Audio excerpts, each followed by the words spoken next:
Good afternoon, everyone. My name is Robin Wansley, and I am the chair of the Administration and Enterprise Oversight Committee.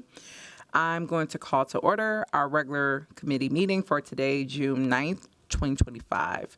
Before we begin the meeting, I want to offer a friendly reminder to all committee members, staff, and the public that these meetings are broadcast live to enable greater public participation. These broadcasts include real-time captioning as a further method to increase the accessibility of our proceedings to the community.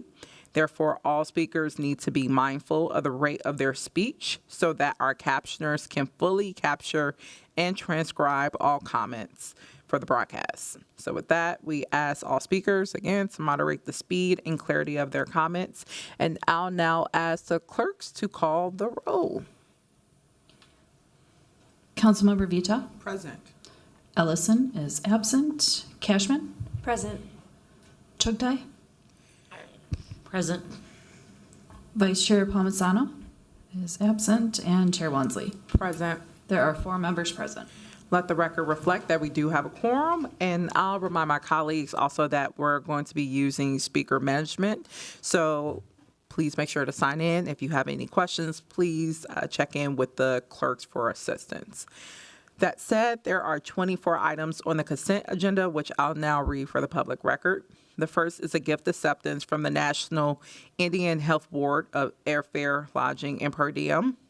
2 is a gift acceptance from the Government Alliance on Race and Equity for Travel and Lodging. 3 is a gift acceptance from Police Executive Research Forum for Travel and Lodging.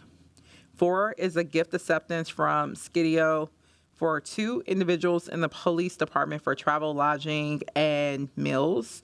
5 is a gift acceptance from Global Philanthropy. Oh, Lord, why am I struggling today? Philanthropy Partnership for Travel, Lodging, and Meal Expenses. 6 is a collective bargaining agreement for Minneapolis Supervisors Associations. 7 is a collective bargaining agreement for AFSCME's Attorney Unit 2025 through 2027.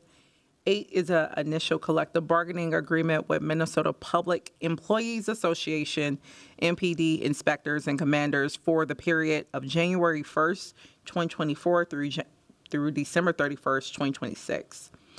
9 is an initial collective bargaining agreement with Minneapolis Association of Police Deputy Chiefs, MPD assistant and deputy chiefs for the period January 1st, 2024 through December 31st, 2026. 10 is a contract amendment with Emerge Community Development for 2025 Youth Group Violence Intervention Services. 11 is a contract amendment with Tyzac Concrete LLC for ramp improvement projects. 12 is a contract amendment with CDM Smith, Inc. for engineering, design, and construction oversight services for the Fridley Campus Electrical Rehabilitation Project. 13 is a contract amendment to the City Hall Restack Phase 3C project. 14 is a contract amendment with Schindler Elevator Corporation for Public Service Building Elevator Service Contract. 15 is a contract amendment with Bolton and Mink, Inc. for engineering and design services for the 4th Street North and South Street Reconstruction Project. 16 is a contract amendment with Skadata, Inc. for Minneapolis Convention Center 3rd Avenue Ramp. 17 is a purchase agreement with 1111 Partners, LLC for the acquisition of a new police first precinct building. 18 is a bid for demolition of 1001 West Broadway. 19 is a bid for Nicollet Avenue Bridge reconstruction over the Midtown Greenway project. 20 is a bid for Fremont Avenue South Sanitary Pipe Replacement Project. 21 is a bid for 2025 concrete pavement rehab. 22 is a Minneapolis Advisory Committee on People with Disability appointments. And 23 is a legal settlement with Stephen Meadow v. City of Minneapolis, court file number 27 CV 24 18638. And then 24 is a legal settlement workers' compensation claim of Johnny Mersel. So with that, I will ask if there's any questions or discussions for this item, and I see Councilmember Cashman in queue. Thank you, Madam Chair. I wanted to pull item 17, the purchase agreement for the acquisition of the new Police First Precinct building, just for a couple of questions. All right, we will pull item number 17. I also will ask to pull items specifically 8 and 9, which are the initial contract or collective bargaining agreements for Minnesota Public Employees Association for MPD inspectors and commanders, and then the Minneapolis Association of Police Deputy Chiefs and MPD assistant chiefs. So with that, I will take a voice vote on all items except 8, 9, and 17. Madam Chair. Oh, sorry. Yep. I'm sorry, I'm just getting my speaker management pulled up. Can we pull item number 24 for a separate vote as well? Yes, 24 as well. So voice vote on all items except 8, 9, 17, and 24. So with that, all those in favor say aye. Aye. Those not in favor, the ayes have it, and those items are approved. So starting with items number 8 and 9, I'll actually package those together and want to invite Director Mahoney, our Labor's Relations Director Maloney, to come up and share some context on this. I know you sent an email out to all of us clarifying what these units or new units would entail. I will name the particular question that I had was wanting to get more clarity on how the unit involving inspectors and commanders, how those are not supervisory in nature. I know the email referenced that those belonging to this unit cannot contain those particular type of responsibilities, and it gave a definition of supervisor, but from my understanding, an inspector oversees a precinct unless there's something different. So just wanted to get more clarity about how those positions are not supervisory in nature. Thank you, Chair Wansley. Once the units filed the petition to organize, the city went through what you call a unit clarification with the Bureau of Mediation Services, who then determined that that unit is not supervisory and they don't meet the Minnesota statute definition. And so I also sent that in your... Yes. Okay, just wanted to get clarity of, again, from my understanding, Director Deloney, that they have, and maybe this is MPD, like if there's a way to get clarity on inspectors and commanders' roles, do they not engage in what was defined as supervisory in nature in terms of hiring, promotion, those type of things in those respective roles? If I can get clarity on that piece. Absolutely. I will be in contact with your office to make sure I get you what you need. And I will note that as a staff memo follow-up. Thank you for that. And those are actually the questions I had really for that particular unit. So with that, Excuse me, Madam Chair, can you repeat Yes. your question? Absolutely. If there can be more clarification on the job responsibilities involving the inspector and commander roles. Thank you. Thank you. Awesome. Thank you, Director Deloney. Those are the questions I had. We can, oh, sorry. Have not looked. I see Council Vice President Chuck INQ. Thank you, Madam Chair. Director Deloney, thank you for being here today. I know you have several items before us for consideration as part of the consent agenda, and I sincerely apologize for not pulling this item earlier. I'm glad to have voted in favor of it. I would imagine, I know you are someone who is very much so in the weeds on every single collective bargaining agreement, and I know we have a lot of them here at the city as over 90% of our workforce is unionized. I'm wondering if you can speak to item number 7, which is the collective bargaining agreement with the AFSCME attorneys unit, and just give us some highlights on that. Since you're here, I hope you won't apologize I hope you won't mind if I just ask you some questions about that one.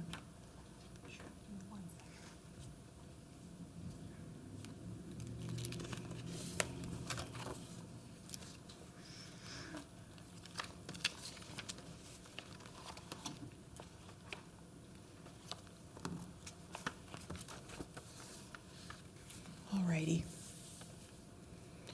Did you have particular questions? Can or you did just give us want some me to- highlights about wages, benefits, any changes to the standing agreement as it changed from the previous collective bargaining agreement to where we are today? Sure. Thank you, Council Vice President Chuck Tai.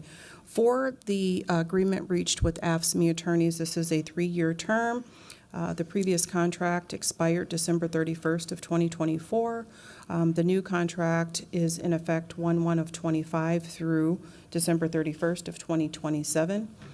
We arrived, as it relates to the wages, at 4% for 2025, 4% for 2026, and 3% for 2027.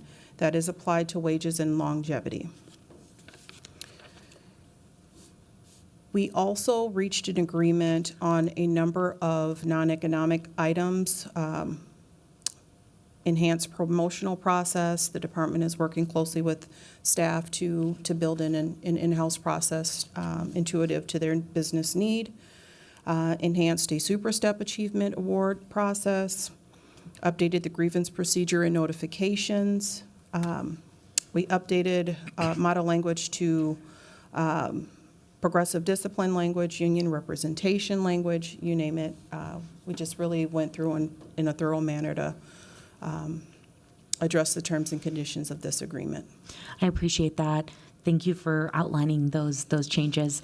I remember perhaps it was last year that this unit received significant increases to their wages as part of a wage study, I believe, and I can't remember the exact language for what those are called, but it was, we're studying similar jurisdictions in the metro area and determined that this was a unit that had fallen significantly behind in wages. They ended up making that change mid-year outside of the collective bargaining agreement potentially, and it was a large driver of the city attorney's office as a department running over their budget. That's a great reason to run over budget, in my opinion at least. And so I'm wondering, is there language in this collective bargaining agreement that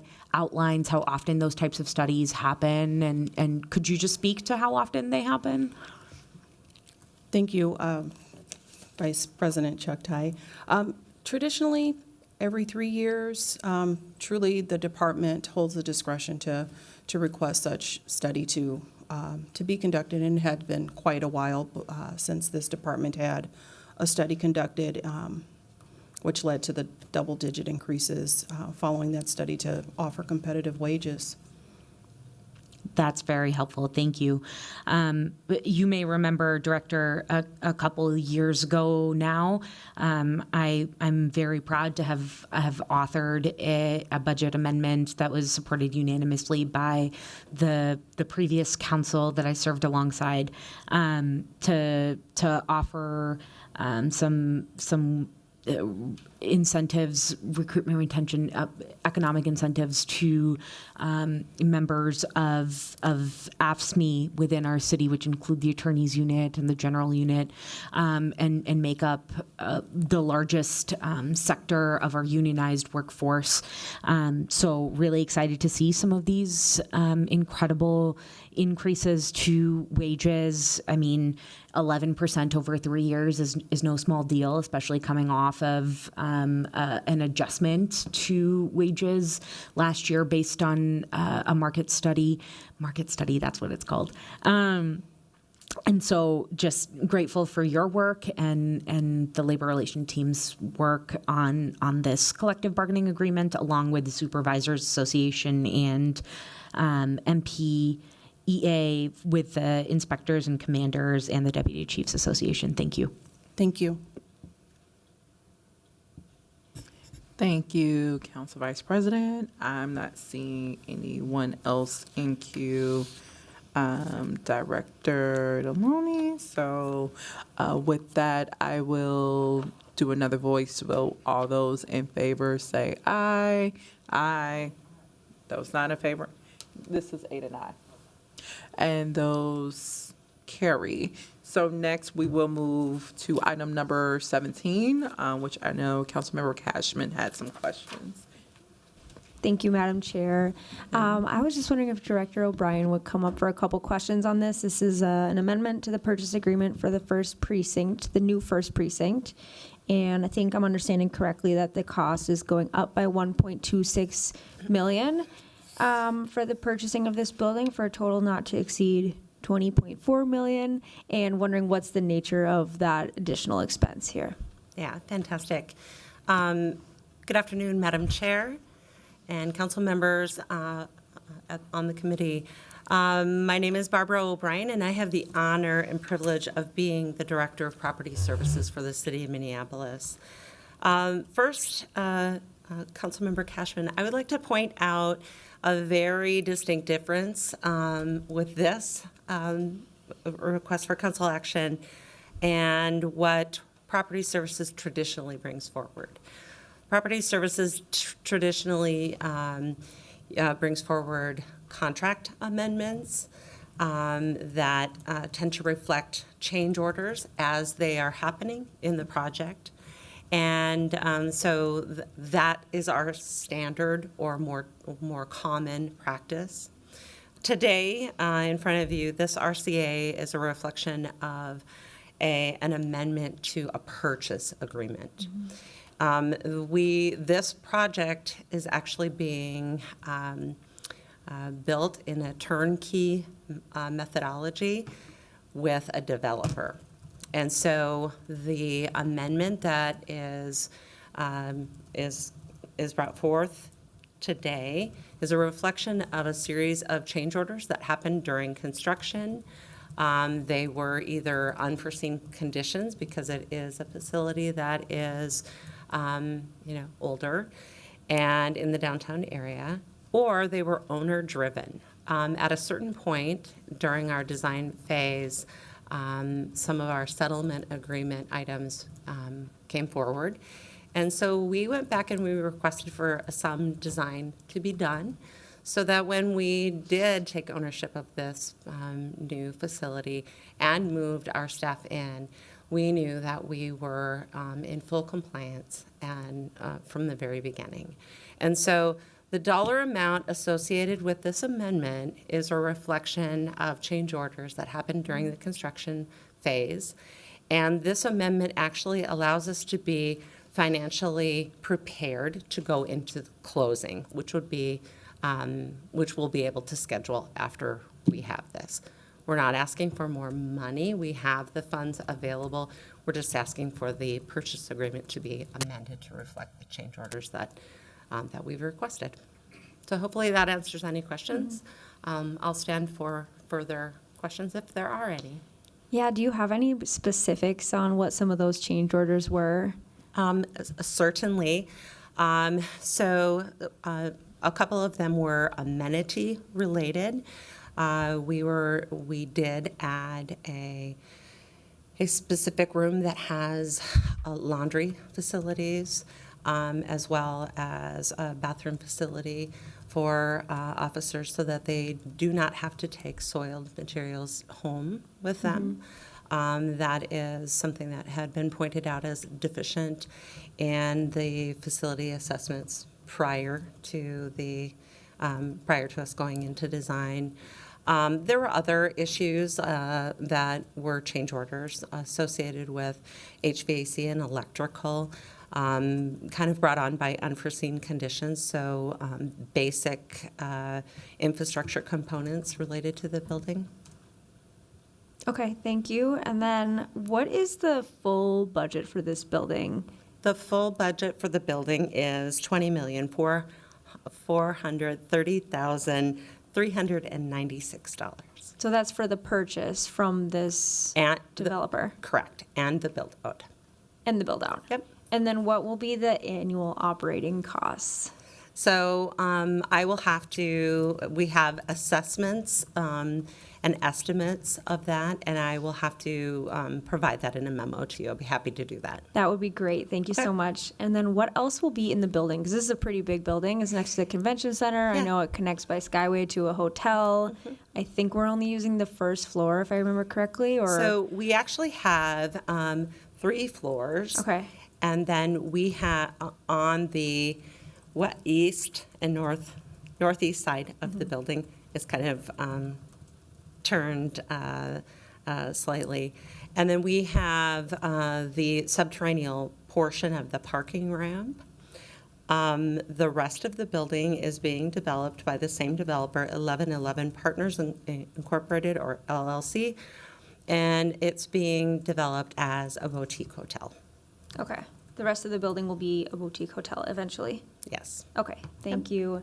And then would it be possible for my office or for me to have a tour of this building? At what point would that be possible? So we are doing the FF&E in this project right now, and Sorry, with, what's the FF&E? the fit and finish. So we are furnishing the building right now, and we'll be happy to coordinate tours when we don't have when it's safe to pass and easy to pass, and we don't have boxes and equipment all over. But yes, absolutely. And what is the anticipated date of move-in? So at this point, we are, this amendment will allow us to move forward with a closing. And so that's to be determined.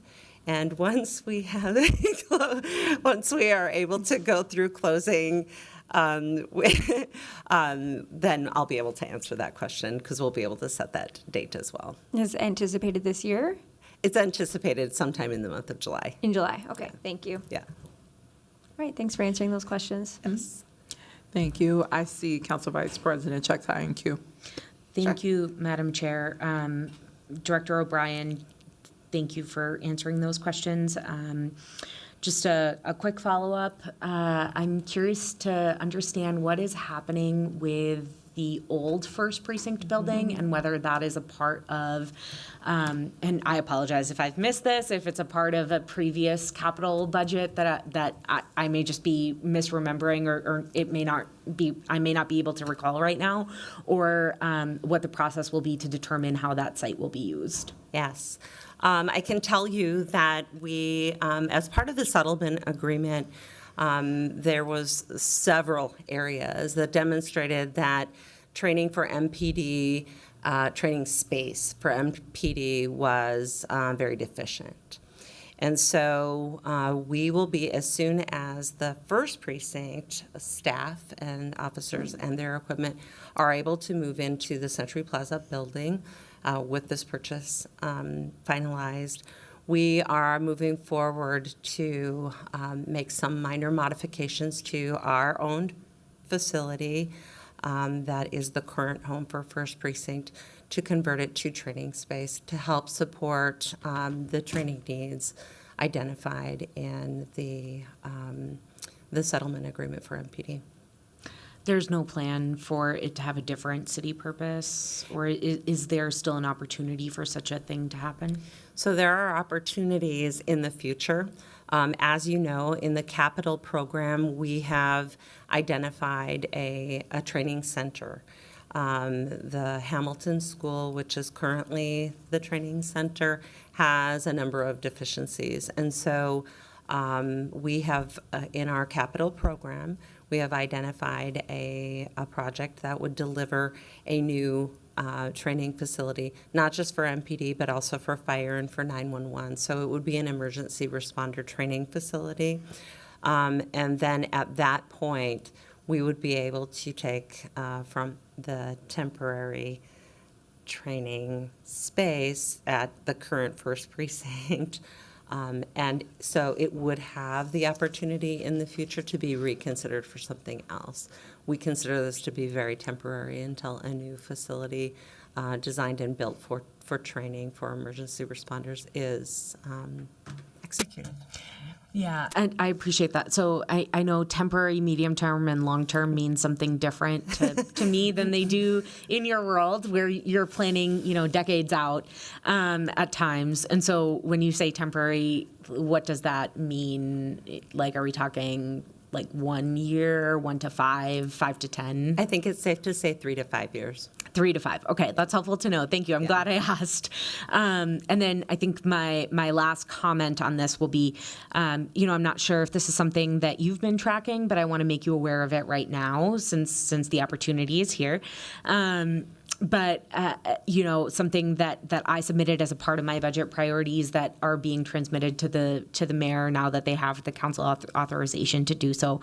But I would love to see the old first precinct be converted into a new fire station, and that's something that's really important to me. I know it's something that's important to our firefighters and the union that represents them as well, and just generally as we think about growing our fire capacity. That's something that has really been prioritized by so many people within the administration, chasing grants at the federal level through, the SAFER grant that is administered through FEMA. And of course, we don't know what the future of that looks like, but we're adding 15 permanent firefighters that we received through the first 3 years of their compensation was paid for through a FEMA grant. All that to say, I think there's a tremendous amount of growth that needs to happen within the fire department that has been really underserved. Over the last 20 years for sure, maybe longer than that. And so I wanted to name to you right now that's something that I'm going to be looking out for in a capital budget, and is certainly something that I would be very interested in continuing conversations with you on, so we can build that together as a collaborative process. That I look very much forward to collaborating with you on that, and that sounds really exciting. So yes. Awesome. My office will reach out and get something set up. Thank you, Madam Chair. Thank you. Thank you, Council Vice President Chuck Ty. I actually put myself in queue, based off of something that you raised. I wanted to know if this wellness, I believe, facility that's referenced to serve you're calling training. I think it's also called in the capital or click report a wellness/training center of sorts. So if there's been any analysis, because we have 2 major precinct overhaul projects with the South Minneapolis Community Safety Center that's still in the design phase, has substantial space, and then there's going to be the reconfiguration of the 4th precinct into a South Minneapolis Community Safety Center.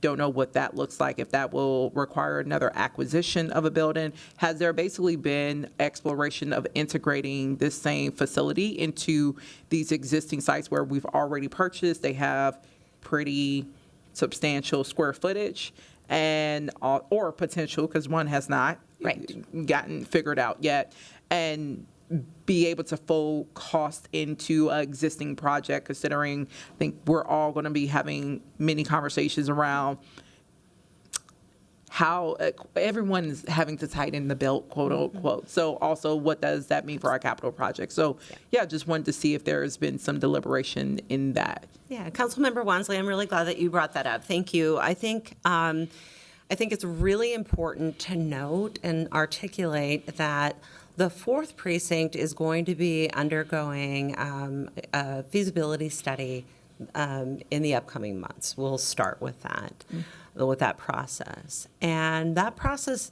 absolutely has some openness to considering maybe training and wellness inclusion. Because at this point, we will be looking at at the existing facility for kind of its pros and cons.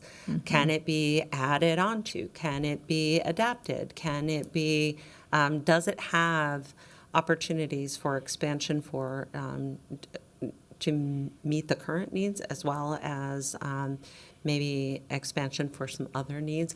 Or do we have to look for an additional site? And so we will be able to come up with a recommendation following that study. And I think at that point, we will have an openness to consider all of the options in front of us. And I think that we could do that. Currently, however, the Health and Wellness Center, or the Training and Wellness Center, is its own standalone project in the capital budget program. But that doesn't mean that it has to be. Yeah, I'm looking at the CLIC report. Even they recommended, it sounds like this fee study or feasibility study to really get a sense, and they raised between both projects is $50 million that we're looking at. So that's a hefty price tag, really looking at, again, the 4th Precinct or South, it wasn't updated to reflect the South Minneapolis, Community Safety Center model yet. But if those projects are able, in this feasibility study, exploration of that combination of sorts, and if that can help reduce that $50 million price tag. So good to hear that piece of that recommendation is in motion. Yeah, and I think that we, again, would be open for creative solutioning. But the first step is really the feasibility study and to have a strong understanding about what we would recommend moving forward. And then follow up on that, do you know the timeline in which that will be started or initiated and then completed, that study? So the feasibility study should be underway in the next couple of months. And then I think the most accurate thing to say is it'll start in late summer, early fall. And we really have to see what the consultant that comes on board provides us with the schedule. So I would imagine that it would be somewhere between a 4 to 6 month process. Okay, so it's not done in-house? Because I know Correct. sometimes you all will do a study in-house. Okay, you're working with a consultant. We will Okay. be, yes. Okay. Yeah.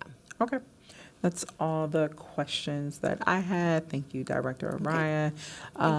With that, happy to do a roll call vote on this one. Councilmember Vita. Aye. Ellison. Aye. Cashman. Aye. Chugtai. Aye. And Chair Wansley. Aye. There are 5 ayes. Great. Next, we will take up item number 24. See if there's anyone in queue. This is the legal settlement workers' compensation claim of Johnny Mercel. Not seeing. I did want to put myself in queue. It's not surprising. I do not support these workers' compensation claims, but I do want to encourage my colleagues to look at this one in particular, as this case is tied to that of Jaleel Stallings, and I think builds upon an existing conversation that we've had around how our policies or state statutes regarding PTSD that have been reformed in recent years, how are they taking into account officers who actions have shown to be documented of engaging in a pattern of falsifying information, and then presenting that in these PTSD settlements when they're coming for review. I say that in terms of this is, again, tied to a case where literally Jaleel Stallings, if you know anything around this, in 2020, officers were out in the streets, and in this regard, involving this particular case, hunting protesters, and this was documented on body cam footage. So I will name, this is another case where I hope there's going to be continued review of our workers' compensation procedures to make sure that they are being used in intentional ways, and also to support first responders, of course, in the ways that they need to be, but also making sure that there are more stringent guardrails in place so that there isn't abuse of these type of programs too. So just wanted to flag a little bit more context as to why I won't be supporting this claim. But with that, we can do a roll call vote on this item. Councilmember Vita, Aye. Ellison, Aye. Cashman, Aye. Chugtai, Nay. and Chair Wansley. Nay. There are 3 ayes and 2 nays. Okay, that motion carries. And next, we will move on to item 25,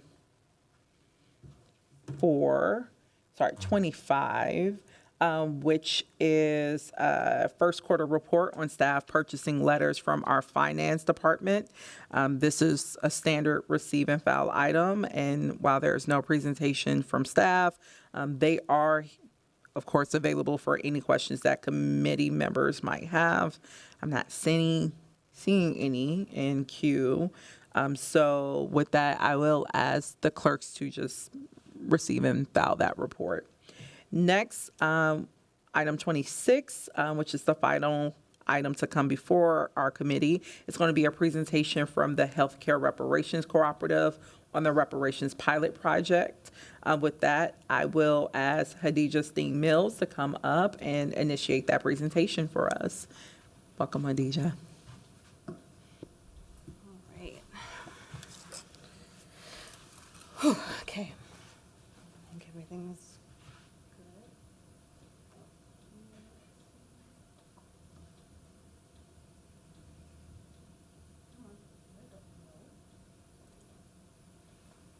You're seeing what you're supposed to be seeing?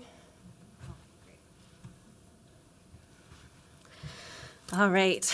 Chair Wansley, members of the committee, it is my joy and honor to be here at the Minneapolis City Council's Administration Oversight Committee, uplifting the work of the Healthcare Reparations Cooperative with special attention to the reparations project taking place in Hennepin County. This presentation is intentionally situated between 2 historical markers, one encapsulating a violent harm that occurred on May 25th, 2020, and one holding the spirit of liberation that occurred June 19th, 1865. During this brief presentation, I will position myself and my commitment to this work, introduce the committee to the work of the Healthcare Reparations Cooperative, provide an overview of the reparations project taking place in Hennepin County, contextualize the project within the city's goals and priorities, and finally close with an arts-based practice. There's so much I want to share with you. And so I brace this with the understanding that we're not going to arrive at a conclusion today. This is merely a starting point and an invitation for further discussion. As you all are aware, this year marked the 5-year remembrance of George Floyd's murder. It also marks 5 years since the city of Minneapolis declared racism a public health emergency. In bold company with the city of Bloomington, the city of Red Wing, Hennepin County, Olmsted County, and the state of Minnesota, all who made collective commitments worthy of ongoing investment and reinvigoration. And it's with this understanding that racism is a public health emergency and just as urgent as it was 5 years ago that I begin this story. My name's Hadija. I use they, them pronouns, and I grew up in Southside behind the McDonald's on 55. To a mother, Rosie, from a small town in southern Minnesota, and a father, Hassan, from Kenya. My intersecting identity markers, my race, my class, gender, who and how I love, made it impossible to be clearly and correctly placed in a fixed binary. What are you? Was a common refrain. The inability to be categorized and the perpetual othering shaped my worldview. This was layered with an early exposure to the failures of healthcare through the lens of parents who navigated community care in differing ways. Rosie worked within the healthcare system. Her feminized labor was extracted, and she was at the mercy of a large medical system that was intended to honor the most valuable, contrasted with Hassan, who exemplified the immigrant hustle. He filled the cracks left by the healthcare system and the system's failure as an unofficial resource navigator, ensuring those in needs were always welcome to the cookout for a meal or for support.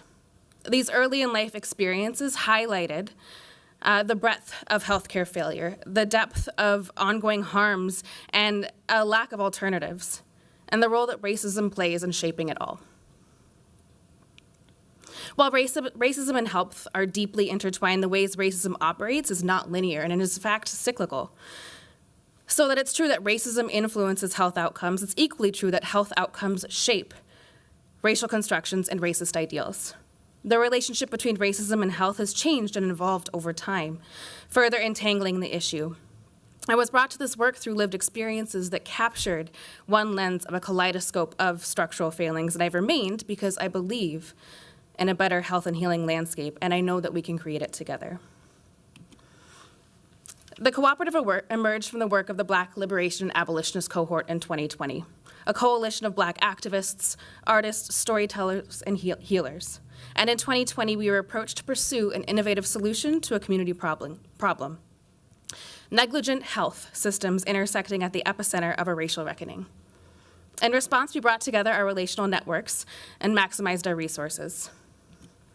These collective efforts responded to the initial call and developed a novel pilot, community-informed COVID-19 testing. It served our communities, over 10,000 Black and Brown Minnesotans disproportionately impacted by the capitalist public health crisis of COVID-19. It was created for us, by us, and welcomed everyone. By proactively layering unfettered love, the needs of the most impacted, and acknowledging the reality of state-sanctioned structural trauma and police violence, we created something new and beautiful amidst grief and horror. A spark of possibility ignited our first healthcare abolition pilot, and while we didn't yet know it, it affirmed that another world is possible, and we can collectively transform the landscape of health and healing in Minnesota. Healthcare, is a system that perpetuates violence and harms Black and Brown bodies. Thus, the core work of the cooperative is to collectively transform the landscape of health and healing in Minnesota by dismantling oppressive healthcare structures while expanding the liberatory possibilities for what health, healing, medicine, and public health can be. We dream of a future where health and healing are systematically equitable and accessible to all, which requires an internalization of the belief that a liberated future is possible and encompasses Black joy in healing. We rely on three primary strategies: healthcare abolition, resource redistribution, including healthcare reparations, and cooperatively owned, community-driven research. Healthcare abolition is a strategy that we use to establish independent systems for health and healing uncoupled from racial capitalism. We do political education, alternative healthcare models, and narrative change.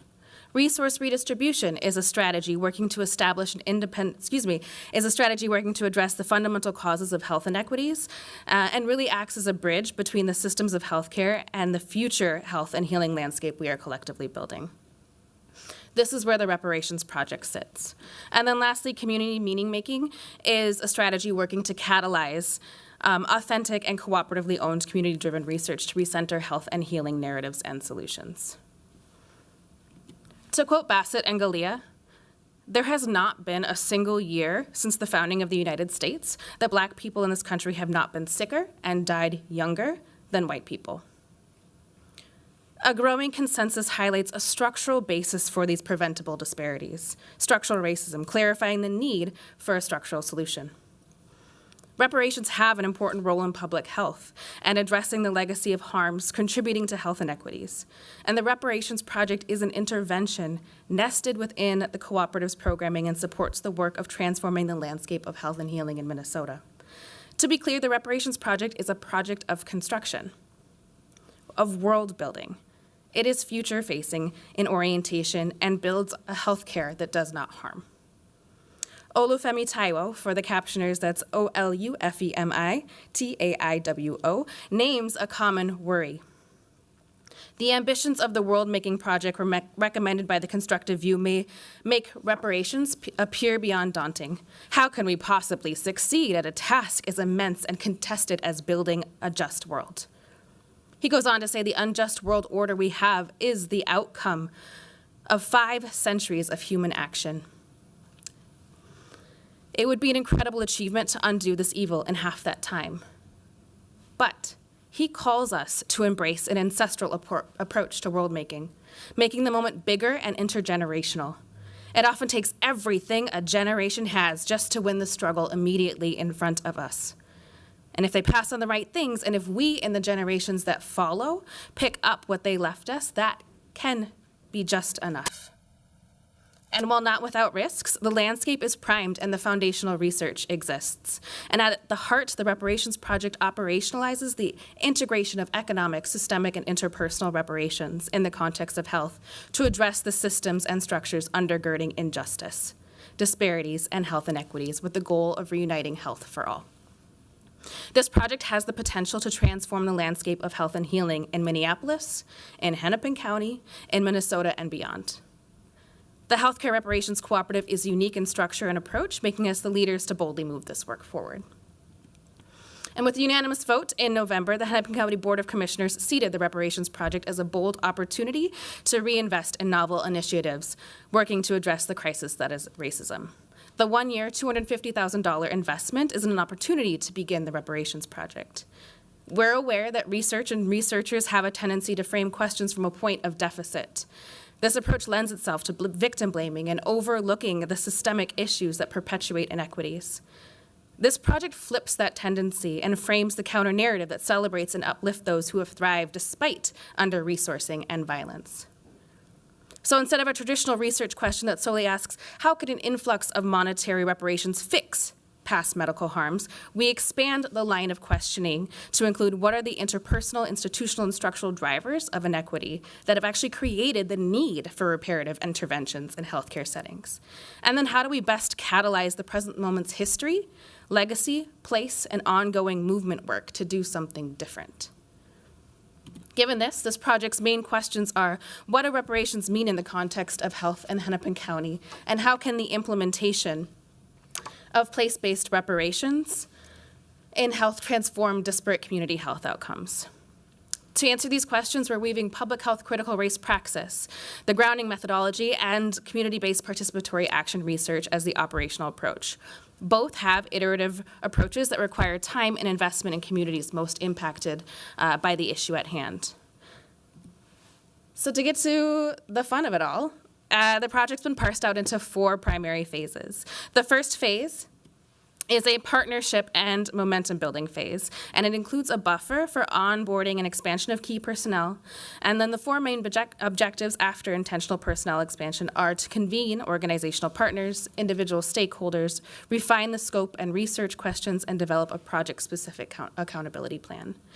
The budget for this first 18 months of partnership refinement, infrastructure development, and accountability, and initial listening sessions is $935,000. It's important to note, though, that 83% of that budget is directed towards communities most impacted by healthcare harms. And here, the most impacted by healthcare harms refers to individuals and communities dynamically situated at the intersections of Blackness, indigeneity, queerness, transness, and disability. The second phase then focuses on collectively building out definitions, relying on the momentum and partnerships developed in phase 1, defining these operational definitions and how that would be implemented specifically in Hennepin County. The what, identifying place-based operational definitions of systemic, economic, interpersonal reparations in the context of health. Who, identifying the operational criteria for the eligible population that healthcare reparations aims to serve. The where, identify partner healthcare settings for implementation. The how, develop infrastructure for implementation and evaluation of the objectives around the what and the who. This second phase's budget is $895,000, and 86% is directed towards communities most impacted by healthcare harms. Phase 2 definitions are being operationalized not to live in a report or a slide deck, but to really move into phase 3, where the what and the who we put into action based on the how and the where, defined by those most impacted. Relying on our public health critical race praxis and community-based participatory action research means there's not just research, but that research goes somewhere. Then the third phase then puts the hard work of the previous 2+ years into action. This phase is really critical and not exacerbating harm.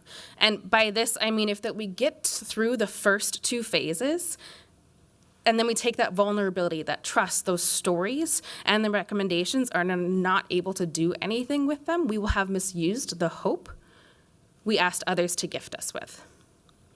The 12 months of this third phase will train those identified in implementation and initiate a rollout. The budget for this third phase is a little over $1 million, and 87% of that $1 million is directed towards communities impacted by healthcare harms. Finally, the fourth phase concludes with evaluation, reflection, and consideration for what's next. The budget for this fourth phase is $432,000, and 87% of the budget is directed towards communities most impacted by healthcare harms. So altogether, the total project budget is $3.2 million. It's expected to span roughly 4 years, 96 months.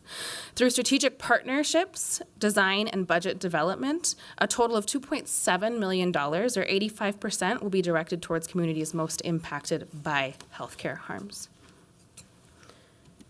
It's antithetical to research and community-engaged processes to know the result before the work has been completed fully, but we do have some outcome-related expectations.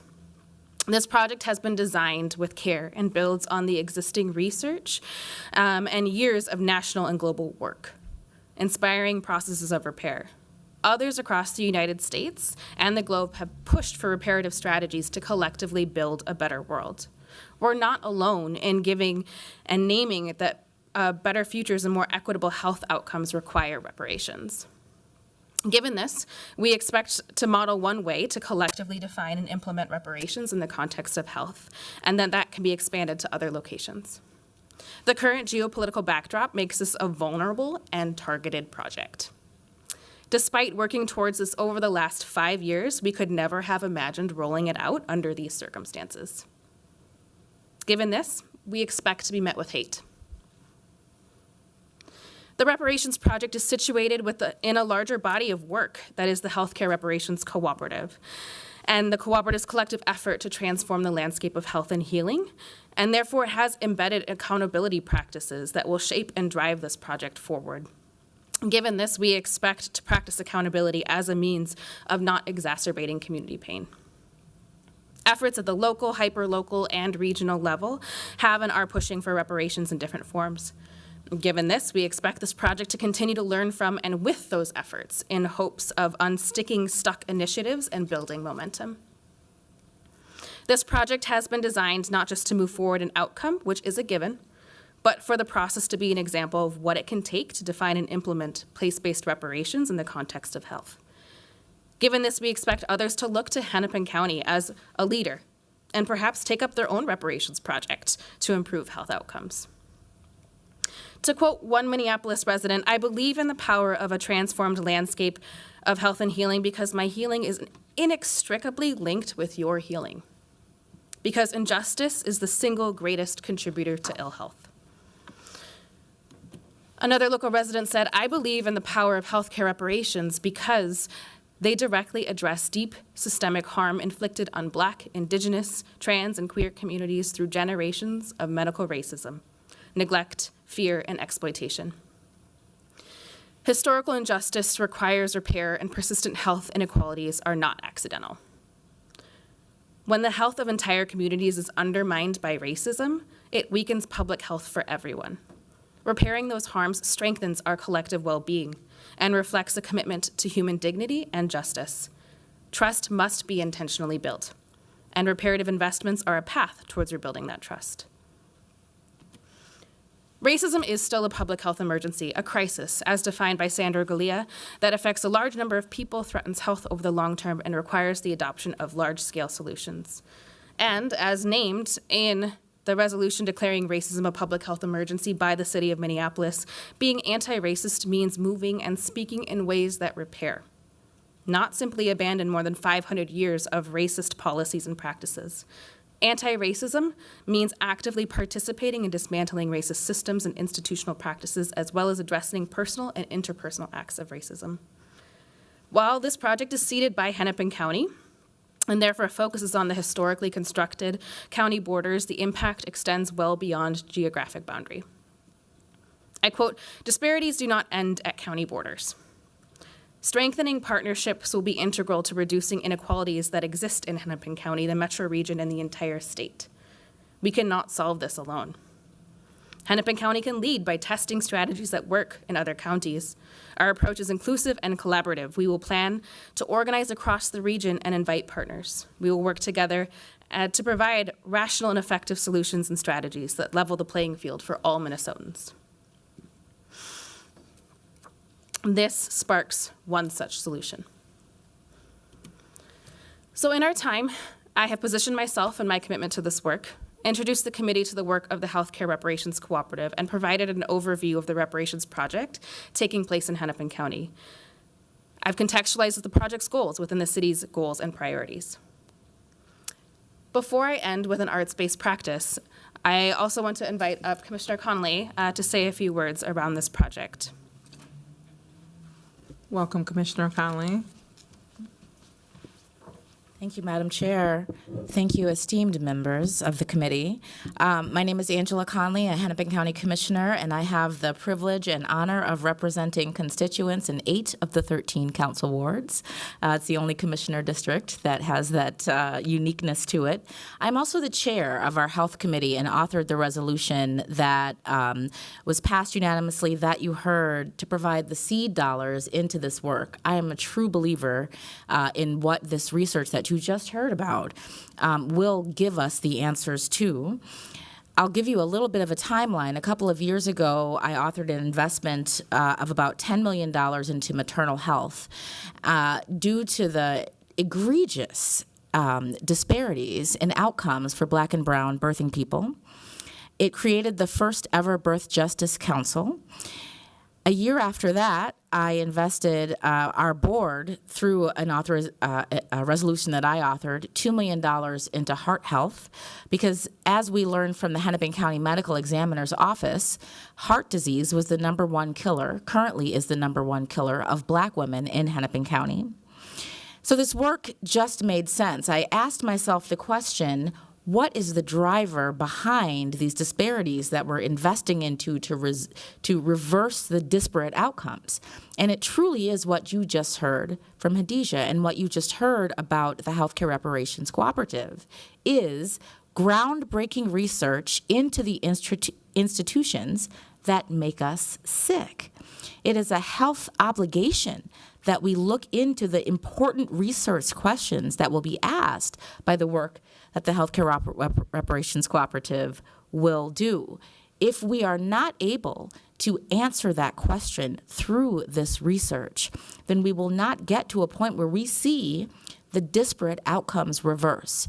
So Hennepin County, through seeded dollars in December of 2024, invested in this work, but you've seen how there are multiple phases to the work over multiple years that will ultimately get us to the answer to the question that we must invest in as institutions who historically have perpetuated the harm that we see today. I am a part of that institution. We are a part of these institutions. Our healthcare institutions are a part of what this research is designed to give us and to ultimately invest in the future. So as Hennepin County continues to move in the direction of health that reverses outcomes for all of us, particularly those of us most impacted by unjust health practices, by historically racist health practices, I encourage the Healthcare Reparations Cooperative,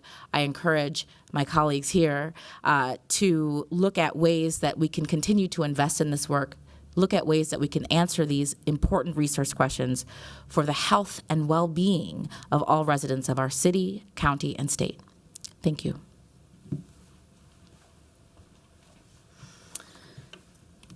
So as I move to close us and end with an arts-based practice, this was co-created last November during one of our political education workshops about reparative healing. The future is a dreamed imagining of untold stories, shared in memoriam, narratives from and of the harmed, young and old, perceived and received in the present, past, and future, flourishing and fabulous. The position of a lab coat, universally white, denotes how and who holds power. Disconnected from nature, the stolen land, the stolen wilderness, the stolen acres. valuing land on the desires of dominance, production, consumption. Destructured towards disability, destigmatized Black joy shining, restoration of the stolen, somatic abolition towards an ancestral truth that transcends and travels lands. Our bodies tell the story arc of capitalism, but cash is just one Band-Aid in the process of repair. What are you also afraid of? Thank you for the time. Thank you so much, Khadija. Also, thank you, Commissioner Conley, for joining us. Really looking forward to in July, we're going to receive a presentation from our own racial, what's that, REIB, Race, Equity, Inclusion, and Belonging Department that houses our truth and reconciliation work. And one component of that truth and reconciliation work, when it was a work group still, that they highlighted was the need for the city to continue looking at a reparative process and also reparations, named that very explicitly. So thank you for grounding how Hennepin County is also matching that demand that has constantly gone overlooked or seems to be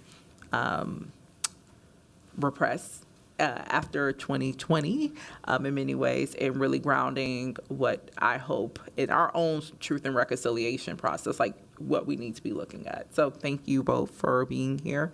I don't see any questions, but if there is any that comes up, to direct them your way. Awesome. So with that, clerks, I will ask you all to receive and file that presentation.